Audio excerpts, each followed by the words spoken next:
Olá, seja bem-vindo a mais uma edição do nosso Conversa com o Especialista, o nosso encontro aqui pelo Portal Mais Sul, pelo YouTube, pelo Instagram, pelo Spotify, sempre para falar de saúde, prevenção, tratamentos e qualidade de vida. E quando a gente fala em qualidade de vida, muitas pessoas lembram da saúde física, mas acabam esquecendo da saúde mental, que é tão importante quanto a saúde física. E falando em saúde mental, muitas vezes, quando você vai cuidar da sua saúde mental, você procura um médico psiquiatra que lhe receita algum determinado medicamento para alguma condição que foi diagnosticada. Quando as pessoas recebem pela primeira vez esta receita ou quando um medicamento psiquiátrico é trocado, existe um certo receio, principalmente quando se trata dos chamados medicamentos de tarjas pretas, aqueles que têm a retenção da receita, e é sobre isso que nós vamos falar no programa de hoje com a nossa convidada que já está conectada conosco, é a médica psiquiatra a doutora Júlia Guilain. Doutora Júlia, muito bom dia, tudo bem? Bom dia, tudo certo?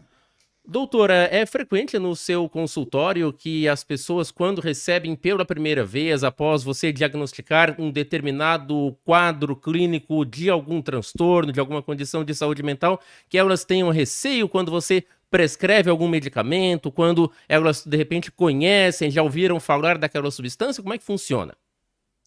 As pessoas hoje em dia ainda têm muito receio, né? Antigamente, as medicações psiquiátricas, elas davam muitos efeitos colaterais, então acho que por isso ainda, hoje em dia, ainda tem esse receio. Se tratavam, né? Se usava para doenças mais graves hoje em dia. Acho que hoje se tem mais depressão e ansiedade do que antigamente, né? Então, ainda tem esse receio, mas eu acho que principalmente porque se tinham mais efeitos colaterais. Hoje em dia, as medicações são bem mais tranquilas, né? A ideia é que cada vez menos, claro que toda medicação pode ter os seus efeitos colaterais, nenhuma está livre disso, né? Mas não é mais como era antigamente. Então, acho que hoje em dia, sim, ainda se tem muito receio, mas já está melhorando. Já acho que tá, essa geração nova já está melhorando esse medo, né, de ir no psiquiatra, de cuidar, porque antes se tinha a ideia de que quem ia no psiquiatra era louco, né?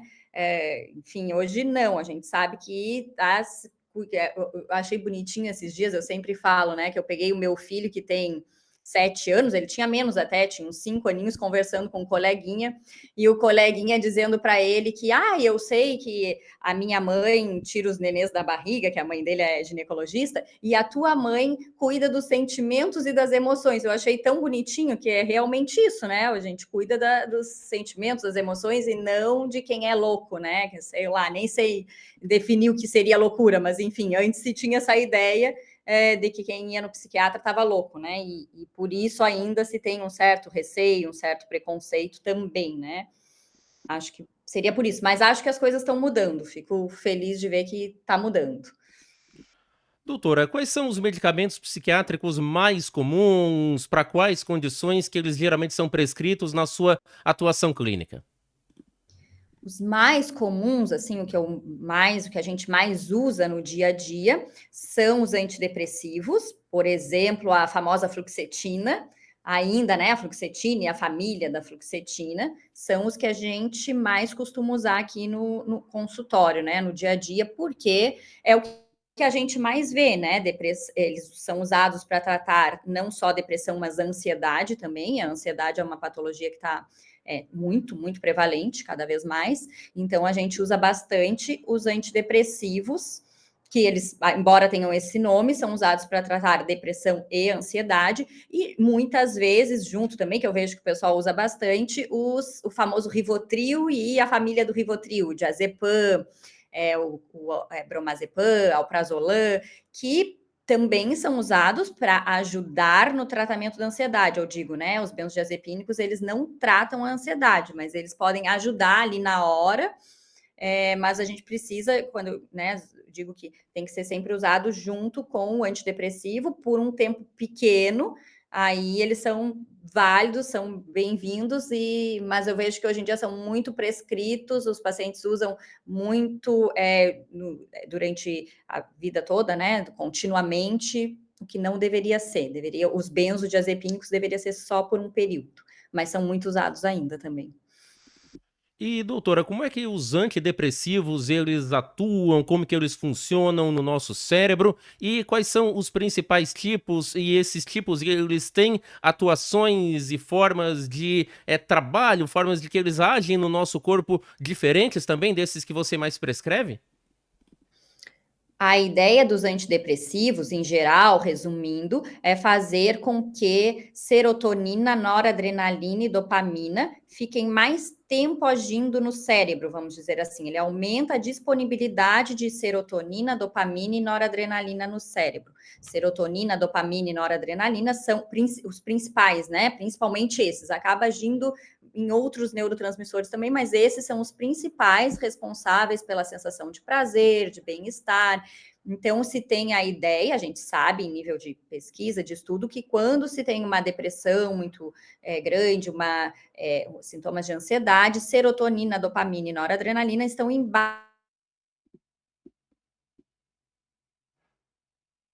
no cérebro, eles são rapidamente. Então, os antidepressivos fazem com que eles fiquem mais tempo agindo. Não é que ele vá produzir mais serotonina, não é essa a ideia. A ideia é fazer com que ela fique mais tempo agindo no cérebro. E com isso, dê depois a sensação de prazer, de bem-estar, né? O paciente volta a ter qualidade de vida. Essa seria uma ideia geral, assim, aí a gente tem vários, não lembro se foi essa a pergunta, né? A gente tem várias famílias que a gente diz, né? Tem uns que inibem só a recaptação de serotonina, tem uns que inibem a recaptação de serotonina e noradrenalina, tem uns que mexem na dopamina.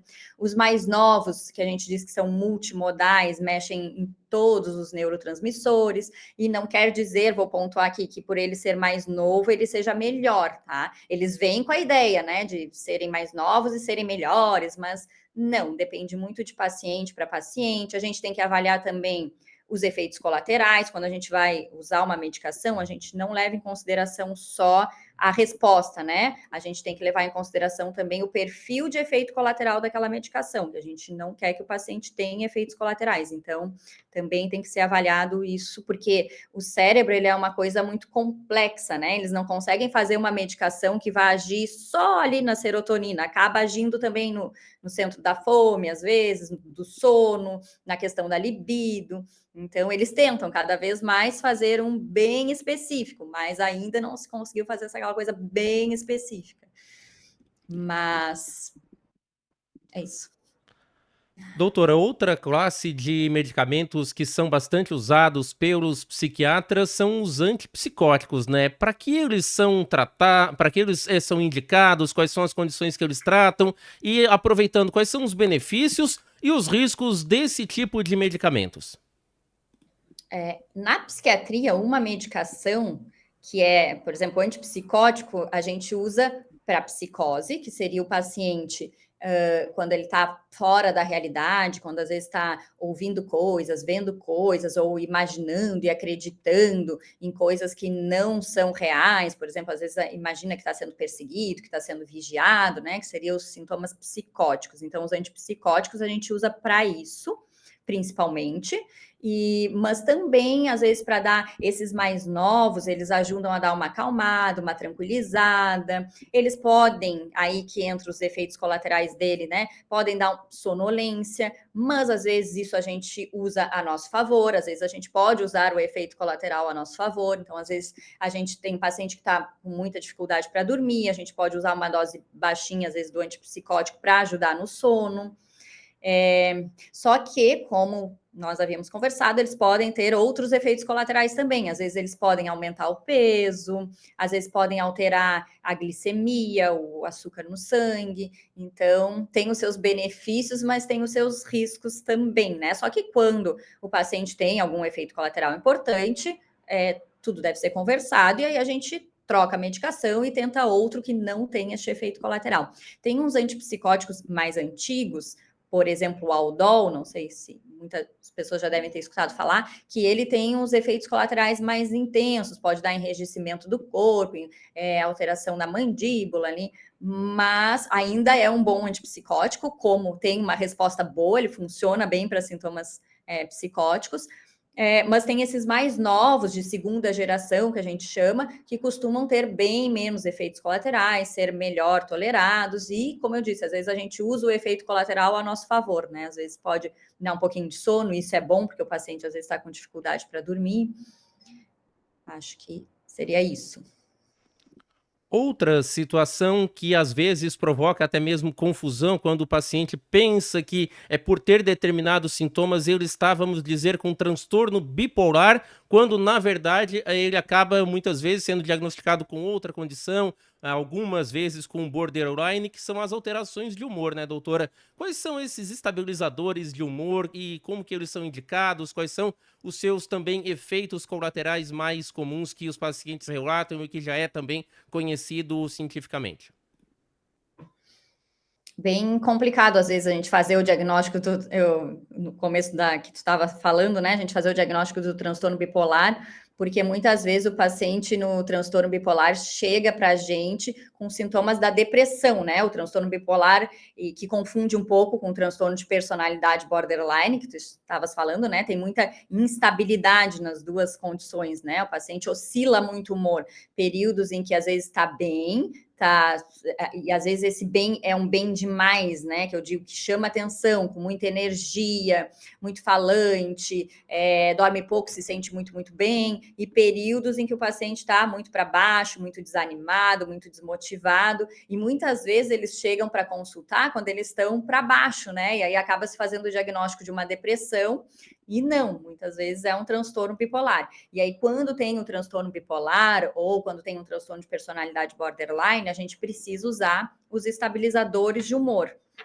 que principalmente ainda é o nosso carro-chefe, é o lítio, né? É uma medicação mais antiga, mas ainda funciona muito bem, tanto quando o paciente está com sintomas de uma depressão ou quando está nos sintomas da mania, né? Ou da hipomania, que seria a euforia do transtorno bipolar.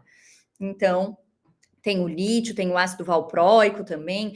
Os próprios antipsicóticos, esses mais novos, também servem como estabilizadores de humor, a quetiapina, olanzapina, enfim. Todos eles com a ideia de que o paciente não fique oscilando, né?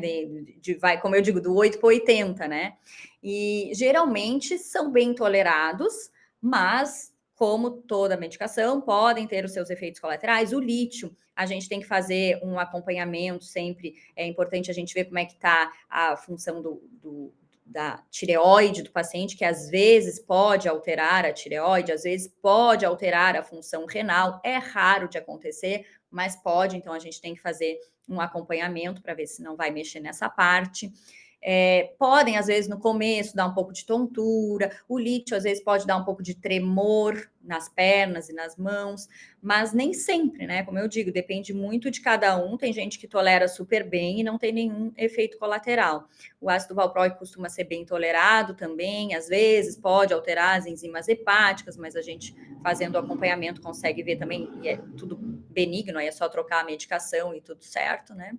E quando usamos antipsicóticos como estabilizadores de humor, podem dar aqueles efeitos colaterais que a gente já comentou também, que seria o aumento de peso, a sonolência, alteração do perfil metabólico, né? Colesterol, colesterol e triglicerídeos podem alterar também. Mas tudo isso tem que fazer o acompanhamento certinho. Se por acaso estiver tendo algum efeito colateral, conversar com o médico para que a medicação seja trocada, né? Outra classe que esta sim é bastante conhecida do público leigo, pelo menos esta expressão, que são os ansiolíticos. Muitas pessoas vão já para o psiquiatra ou às vezes até mesmo no clínico, na unidade de saúde, solicitando um ansiolítico sem nem mesmo terem sido diagnosticadas como um paciente que precisa desta medicação, né, doutora? O que são efetivamente esses ansiolíticos e em que situações que eles são recomendados clinicamente? Os ansiolíticos é o famoso Rivotril, né? Que nós já falamos aqui, o Rivotril, o diazepam, alprazolam, bromazepam. São medicações que eles ajudam na ansiedade, mas ajudam na hora, como eu digo, eles não tratam nada. Se o paciente está muito ansioso, ele vai tomar, vai se acalmar, mas no outro dia ele vai estar a mesma coisa. Então, eles até podem ser usados para quando o paciente está muito ansioso, mas a gente usa o antidepressivo para tratar a ansiedade. O Rivotril é um escapezinho.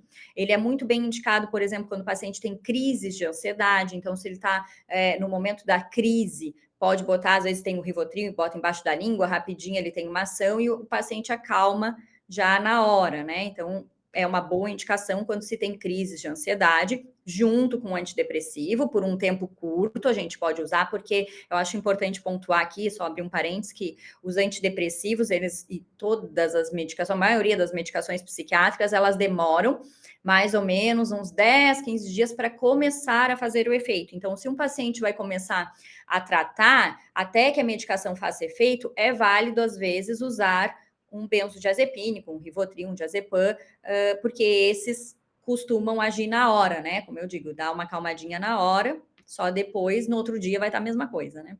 Então, eles são bem usados quando tem crises de ansiedade, eles podem ser quando o paciente está passando por um transtorno de ajustamento, que a gente diz, passou por um divórcio, passou por um luto, essa situação agora, por exemplo, que teve as enchentes lá no Rio Grande do Sul, por um período curto, é bem válido também usar. A gente pode usar também, como eles agem no mesmo sítio do álcool, às vezes a gente usa um paciente que está tratando alcoolismo, pode ajudar nos sintomas de abstinência.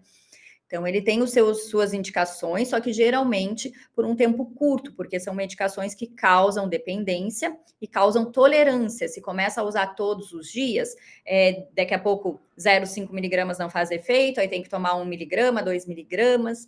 Então, tem este problema, né? E geralmente podem dar, não sei se tu questionasse ali os efeitos colaterais, eles podem ter os seus efeitos colaterais também, às vezes eles podem dar sonolência, pode diminuir, que às vezes a gente usa a favor também, né? Se tem um paciente que está passando, sei lá, por uma situação difícil e está ruim de dormir, não tem problema, a gente usa ele para ajudar no sono, né? Mas pode diminuir um pouco a tensão, pode dar uma sensação de cansaço no outro dia, pode diminuir um pouco os reflexos. Tinha-se uma ideia de que eles poderiam aumentar a probabilidade de se ter uma demência, mas isso não foi comprovado ainda, não se tem comprovação de que eles podem causar demência ou aumentar a possibilidade de uma demência. Inclusive, até nesse último congresso que eu fui, eles estão vendo e pesquisando sobre os benzodiazepínicos terem um efeito neuroprotetor, inclusive. Nada se comprovou ainda, mas está em estudo. Então, antigamente, até eles eram muito mal falados. Hoje em dia, eles até não são tão mal falados, né? Vou abrir um parênteses aqui e comentar também que quem anda muito mal falado é o Zolpidem, que muita gente já deve ter escutado falar, que é um indutor do sono, que veio com a ideia de não causar dependência, e a gente está vendo que ele está causando dependência não só física, como emocional também, que o Zolpidem também é uma medicação que tem uma ação na hora, rapidinho, ajuda a dormir, ele seria só para o sono, né?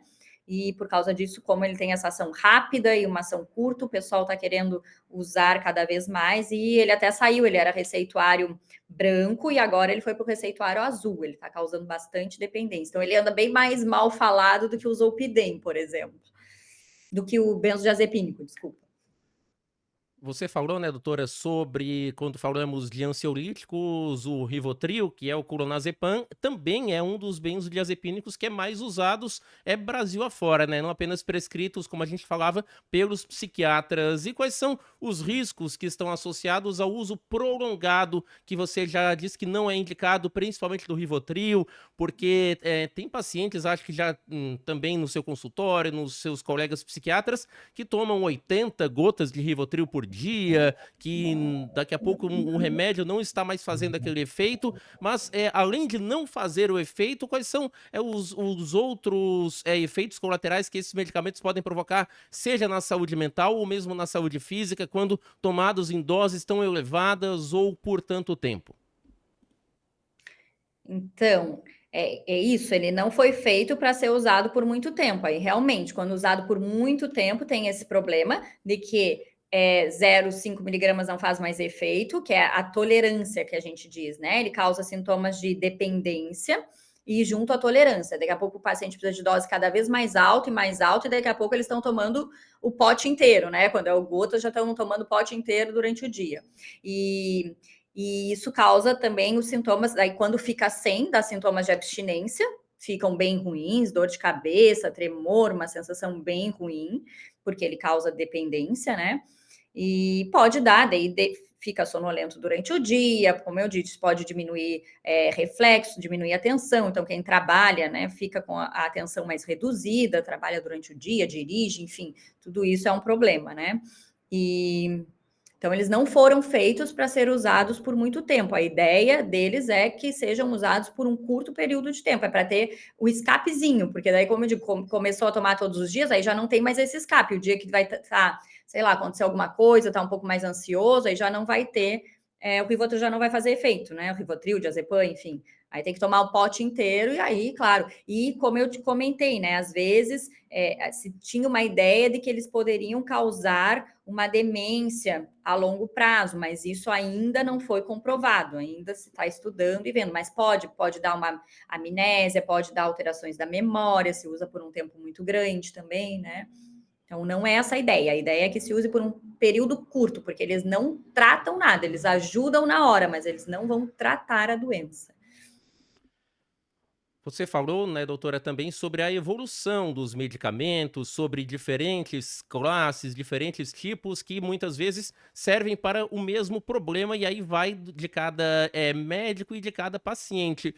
Um exemplo disso são os antidepressivos chamados tricíclicos e também aqueles que são os inibidores seletivos da recaptação de serotonina. Para quem não está familiarizado com essa situação, mas muitas vezes ao receber essa prescrição de um desses medicamentos, vai olhar na bula, vai ler a bula antes de tomar e vai pensar, meu Deus, o que que é isso? O que que isso significa? Quais são as diferenças entre essas duas classes, esses tipos de medicamentos?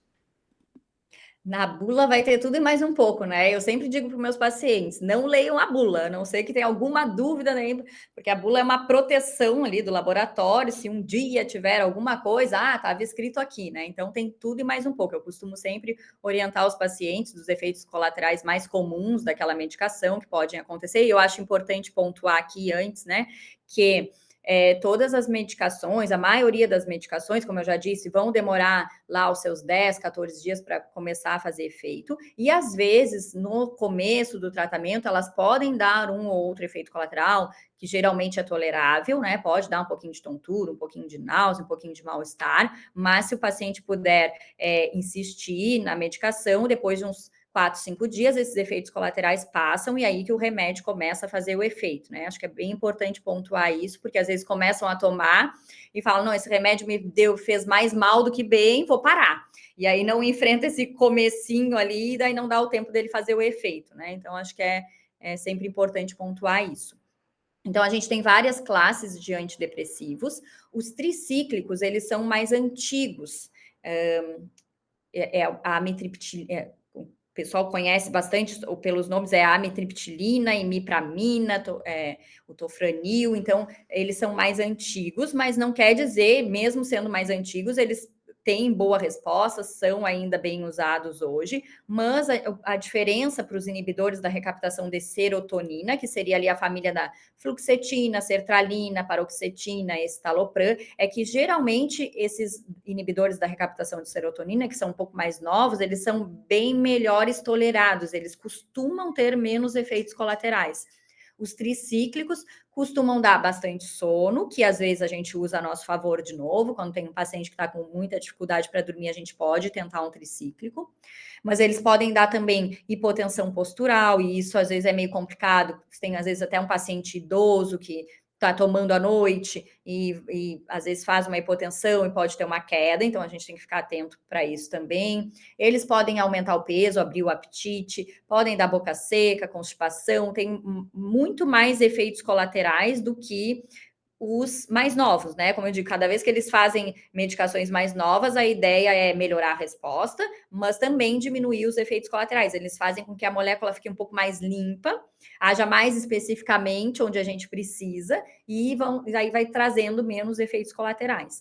Então, os ISRS, geralmente, eles são melhores tolerados. Eles podem dar os seus efeitos colaterais também, mas com muito menos frequência, né? Geralmente não costumam aumentar peso, não costumam alterar o sono. Os ISRS, que é da fluoxetina, e tem os outros, né? Os inibidores da recaptação de serotonina e nora também, que é venlafaxina, desvenlafaxina, que também costumam ser bem tolerados. Doutora, nós falamos de vários medicamentos, de também alguns efeitos colaterais, de alguns cuidados que são necessários por parte do profissional que vai prescrever essas substâncias e também do paciente que vai utilizá-las da forma correta, mas, por outro lado, também nós temos, é importante falar dos benefícios que estas medicações trazem. O que que você tem já de relatos, seja para você no seu consultório, que outros colegas também já compartilharam, que pacientes relataram de qualidade de vida dos pacientes que acabou sendo melhorada, que conseguiram, por exemplo, voltar a sair de casa, voltar a trabalhar, enfim, é quando começaram a tomar esses medicamentos que muitas pessoas ainda têm alguma resistência. A ideia da medicação é bem isso, né? Trazer qualidade de vida de novo ao paciente. Então, muitas vezes eles chegam aqui bem deprimidos, desanimados, desmotivados, sem prazer na vida, sem prazer. Antes, até as coisas que davam prazer, jogar um futebol, né? Sair com as amigas, enfim, tudo isso vai sendo deixado de lado quando se tem sintomas de depressão ou uma ansiedade muito importante, que às vezes tem crises de ansiedade, às vezes atrapalha, não querem nem mais sair de casa, ir ao trabalho, porque tem medo, às vezes, de ter uma crise de ansiedade. Então, tudo isso a medicação passa, né? Melhora. A ideia é que tudo isso passe e o paciente volte a ser como ele era antes. E às vezes até me dizer, não, eu tô melhor ainda do que eu era antes, né? Porque se dá uma sensação boa mesmo. A ideia é que a medicação volte a ter prazer, volte a ter ânimo, volte a ter disposição, as coisas que antes, pequenas coisas que antes não conseguiam fazer, mesmo às vezes os pacientes me dizem, não consigo nem curtir os filhos, porque, né, tá muito irritada, muito impaciente, aí vem junto uma sensação de culpa, de não conseguir dar conta, né? E a medicação, no momento que, como a gente disse, né, age lá na serotonina, dopamina, noradrenalina, vai trazer de novo essa disposição, esse ânimo, a sensação. Antes, eles me dizem muito assim, ó, antes era tudo tempestade em copo d'água, uma coisa pequena virava uma coisa enorme. Hoje em dia, não, eu consigo lidar, porque assim, os perrengues do dia a dia, todo mundo tem e vai seguir tendo, né? A gente tem que estar melhor ou pior para lidar melhor ou pior com essas dificuldades do dia a dia. Então, com a medicação, o paciente se sente melhor, mais tranquilo e consegue lidar bem melhor com as dificuldades do dia a dia também, né? E volta a ter prazer, disposição. Então, a ideia é que traga só qualidade de vida, não é para ter efeito colateral. Porque eu digo, às vezes, um ou outro efeito colateral, sei lá, boca seca, tudo bem, a gente vai tomar água e é isso aí, né? Se teve uma resposta muito boa, geralmente eles melhoram, não sei, não gosto de dizer 100%, porque 100% é difícil da gente estar, né? Mas melhoram 80%, 90%, né, do que estavam antes. Então, só vejo vantagens.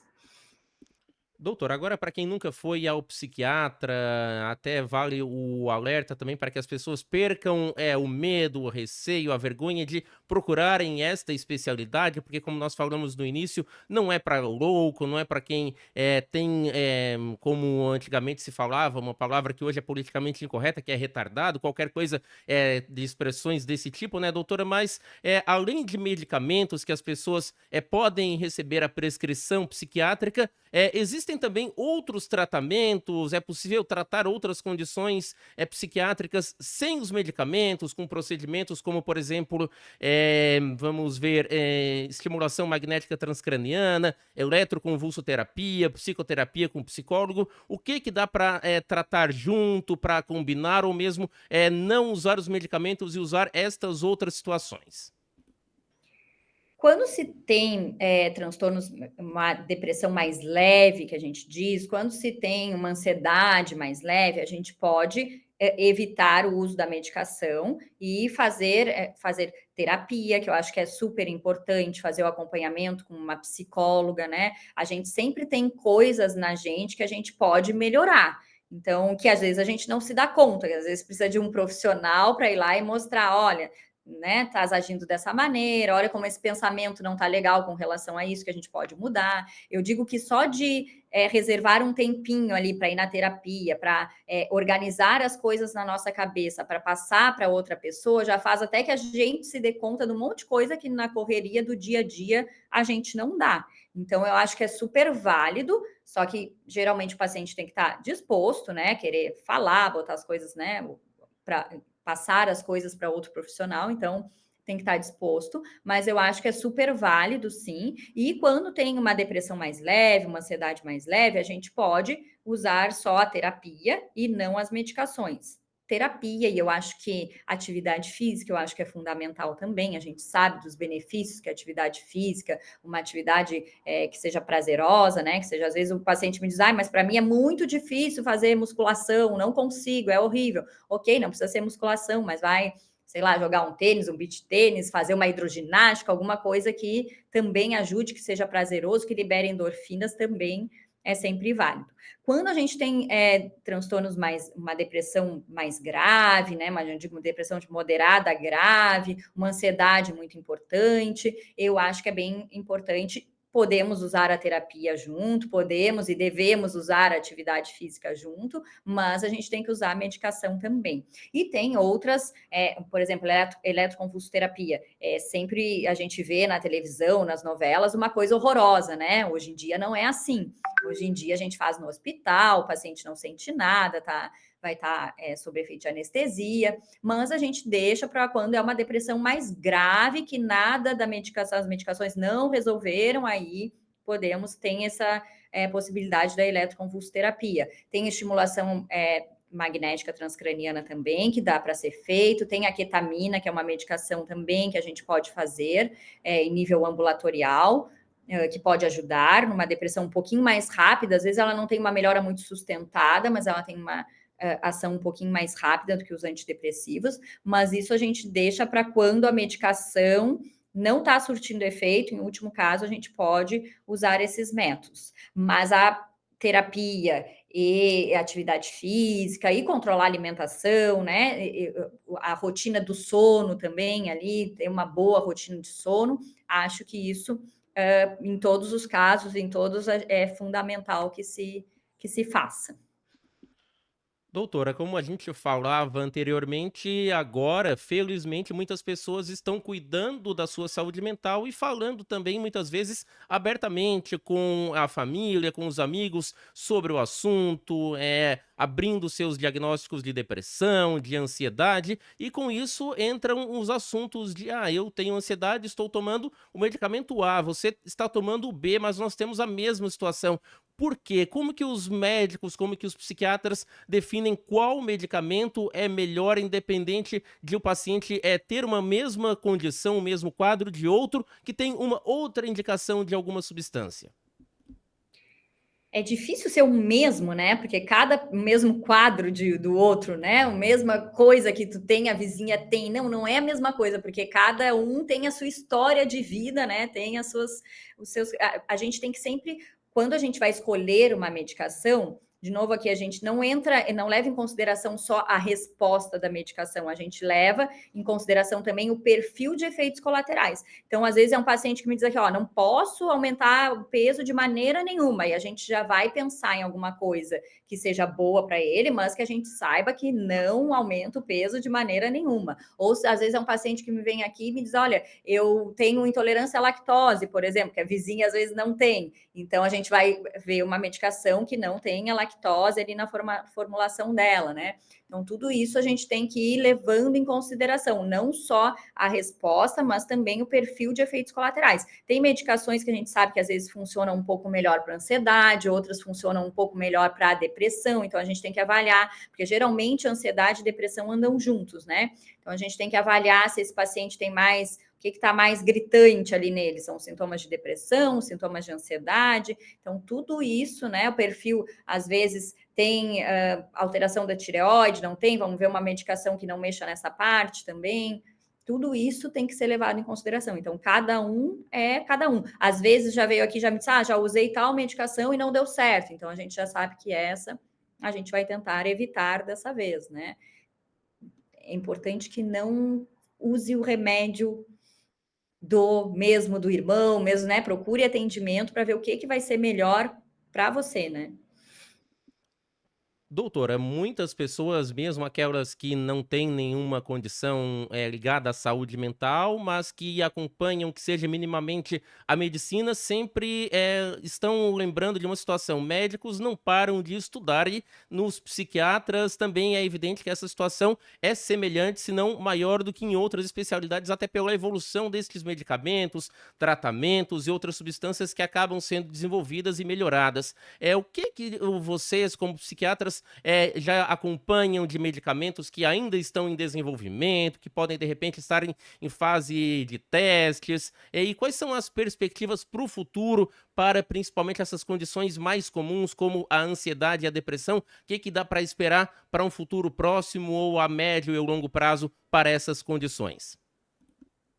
Tá sempre, o tempo todo em estudo, né, agora tem uma eu acho que talvez até o final do ano vão lançar um antidepressivo novo, e é sempre assim, né, eles vêm com a ideia de que eles sejam mais específicos, mais limpos, vamos dizer assim, que eles ajam bem ali onde a gente quer e não nas outras partes do cérebro, para que a gente tenha uma resposta boa e não tenha efeito colateral. Mas está sempre vindo coisas novas, né? A ciência está aí a nosso favor sempre. E eu acho que agora, final do ano, vão lançar um antidepressivo novo. Veio agora que a gente não comentou, né? Este ano, no início deste ano, veio uma medicação nova para o TDAH também, nova aqui no Brasil, né? Nos Estados Unidos já tem há bastante tempo, que seria uma medicação um pouquinho diferente dos psicoestimulantes que a gente está acostumado ali, a Ritalina, o Venvance, então chegou o Atenta, que é a tomoxetina, que é uma outra possibilidade para a gente tratar o TDAH, por exemplo, que é uma coisa que hoje em dia também está bastante em alta, né? Então, antipsicóticos também, o tempo sempre estão lançando novos, mas é como eu digo, né? Cada um responde de um jeito. A ideia é que bom que a gente vai ter cada vez mais possibilidades, né? Porque há pouco tempo atrás, que eu digo, né? A psiquiatria evoluiu muito aqui em pouco tempo. Há pouco tempo atrás a gente não tinha todo esse arsenal, todas essas tudo isso de medicação que a gente tem hoje em dia. O que a gente tinha era pouca coisa e com muito efeito colateral, né? E hoje em dia a coisa está cada vez evoluindo mais, com a ideia de se ter uma boa resposta, um bom tratamento e menos efeitos colaterais, né? Então eu acho que as perspectivas são boas, cada vez melhores, né? Que bom que a coisa está evoluindo cada vez mais. Para finalizar, doutor, ainda que o assunto de medicamentos psiquiátricos e condições de saúde mental seja bastante extenso, mas para não tomar muito mais do seu tempo, quais são os principais desafios na adesão do paciente ao tratamento psiquiátrico? Porque o médico, por mais bem prescrito que esteja aquele medicamento, ele não vai estar na casa do paciente e orientá-lo a tomar ou forçá-lo a tomar. Isso depende do paciente, da família, quando o paciente não tem a condição nesse momento de lembrar, de tomar sozinho, mas também tem essa adesão, né? O que mais acaba dificultando essa adesão? É ler a bula, são os palpites dos amigos, dos vizinhos, é o que as pessoas leem na internet que não é muito correto? O que mais as pessoas acabam acontecendo e relatando para você? O palpite dos amigos e dos vizinhos é bem complicado mesmo, mas eu acho que, como eu disse aqui, né, a maioria dessas medicações no começo do tratamento, ainda mais quem não está acostumado, às vezes pode dar um pouquinho de tontura, um pouquinho de enjoo, um pouquinho de mal-estar, e eu acho que é bem importante. O que eu vejo é que às vezes alguns médicos não orientam isso ao paciente, então eles começam a tomar, começam a se sentir mal, né, porque o remédio não tem efeito, não tem melhora ali em 2, 3 dias, pelo contrário, às vezes pode dar esses sintomas um pouquinho ruins, e aí o paciente pensa, nossa, né, só que só está me fazendo mal, não está me fazendo bem, vou parar de tomar. Então, muitas vezes param por não ter essa orientação, então acho que é bem importante que sejam sempre orientados, que às vezes no começo pode dar, claro, não, se for algum efeito colateral muito importante, aí tem que falar para o médico e vai se trocar a medicação, né, não vai ficar insistindo numa coisa que está fazendo muito mal, mas na grande maioria das vezes é um ou outro uma tonturinha, às vezes pode até atrapalhar um pouquinho o sono no começo do tratamento, ou dar um pouquinho de sono no começo do tratamento, então é bom orientar que às vezes é só no começo, nos primeiros dias, depois isso passa e o remédio faz efeito. Então, às vezes param ali porque não sabem disso, né? Geralmente, na grande maioria das vezes, o tratamento é longo. Então, pode demorar ali, às vezes, pelo menos 9 meses, 1 ano de tratamento. Aí o paciente, às vezes, no meio do caminho, já estou bem, não preciso, e aí para, né? Mas é importante que faça o tratamento longo. A gente sabe que tem muito menos chance dos sintomas voltarem depois, quando a gente faz o tratamento ali por pelo menos 9 meses, 1 ano. Mas muitas vezes não querem ficar tomando remédio todos os dias, aquela coisa. Ainda tem aquele preconceito, às vezes os amigos dizem, já tomou teu remedinho, hoje tu não tá mais nervoso porque não tomou teu remedinho. Isso tudo vai pegando também, né, no paciente, ou achar que tá dependente daquilo para... Né? Mas não, eles não, nessas medicações, a grande maioria, né, os benzodiazepínicos até causam dependência, mas os outros, a grande maioria que a gente usa, não causam dependência, mas precisam daquele tratamento de um tempo um pouquinho maior, e isso acaba se perdendo aí no meio do caminho também.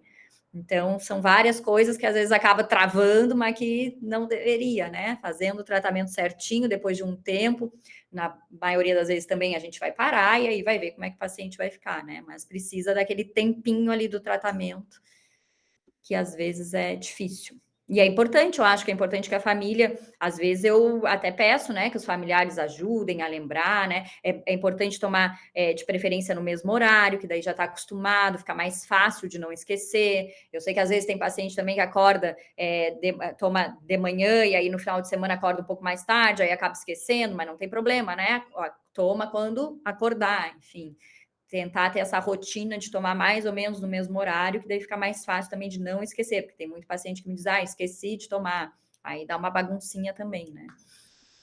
Agora, doutora, rapidamente, até pode ser para quem é da área, até para descontrair, mas acredito que você ouça muito essa pergunta quando prescreve, principalmente pela primeira vez, para um paciente que foi a primeira vez ao consultório, as pessoas, aquelas que gostam, é evidente, doutora, posso tomar esse remédio, posso tomar a cervejinha, posso beber?